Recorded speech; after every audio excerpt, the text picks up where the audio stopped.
Welcome back. I'm joined by Margret Kopala. She's a policy analyst and contributor at C2C Journal, and we're discussing the Wuhan Institute of Virology, where it is alleged that is where the virus leaked, the COVID-19 virus. So, Margret, thanks for coming on today. I really appreciate your insights and your analysis Pleasure. on this. Why don't you start? Well, why don't you continue by telling us what exactly is this Wuhan Institute of Virology? What happens there? Who funds this? Who set it up?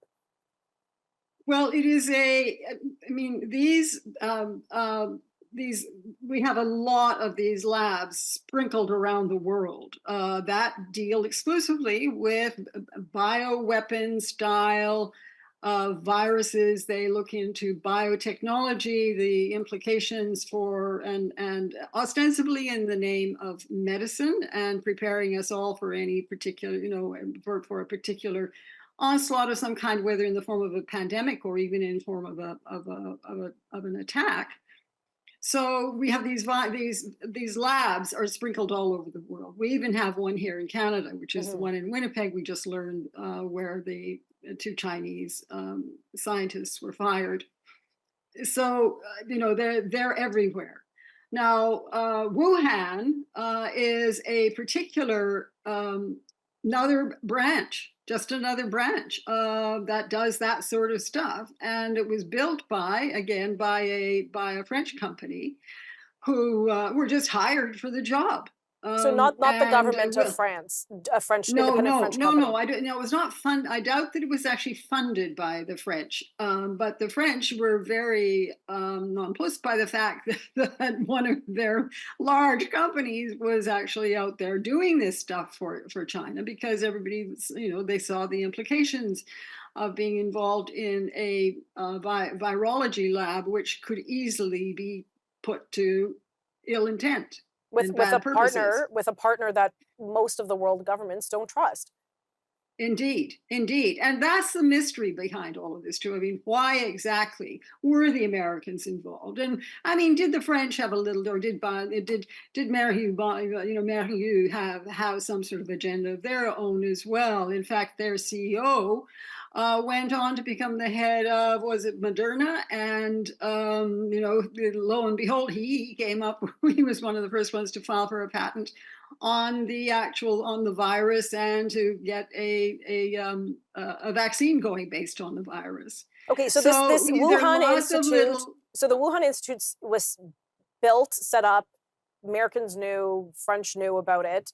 Everybody, yes, and Everybody everybody sort of got knew. prizes for being involved, and there was lots of handshaking. I mean, all that stuff that goes on when you have major infrastructure being built. But was there So this something was a but was there something unique about this lab? Is this particularly or specifically the lab where gain of function was happening? And explain it to us again Yes. what that is. What you have, labs are divided into, are categorized by their level of safety. So you have the highest level safety labs are BLS 4 safety category, and then you have BLS 2 and BLS 1, and 3 is in there too, obviously. So yes, and what the Wuhan lab had was the state of the art virological BLS 4 capacity.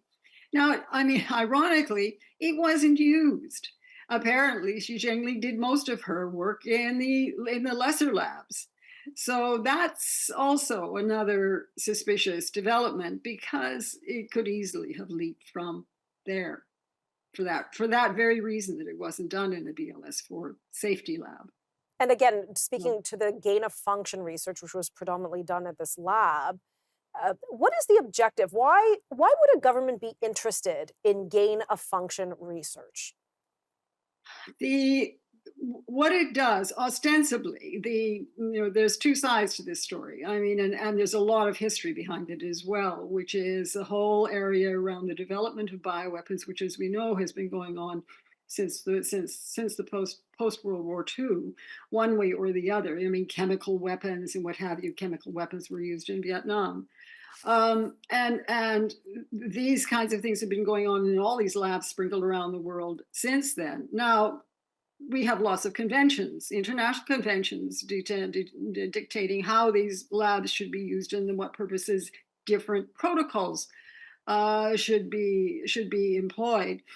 And what they did was they came up with something called but they allowed for certain And effectively, they just said, no, you can't do this. And in fact, Obama came out with a moratorium on all gain of function research. Which from what I But understand, that moratorium against gain of function research was then rescinded 3 years later, I assume, under indeed, the Trump indeed, administration. So we're going to talk a little bit more about that once we return from this commercial break. sure.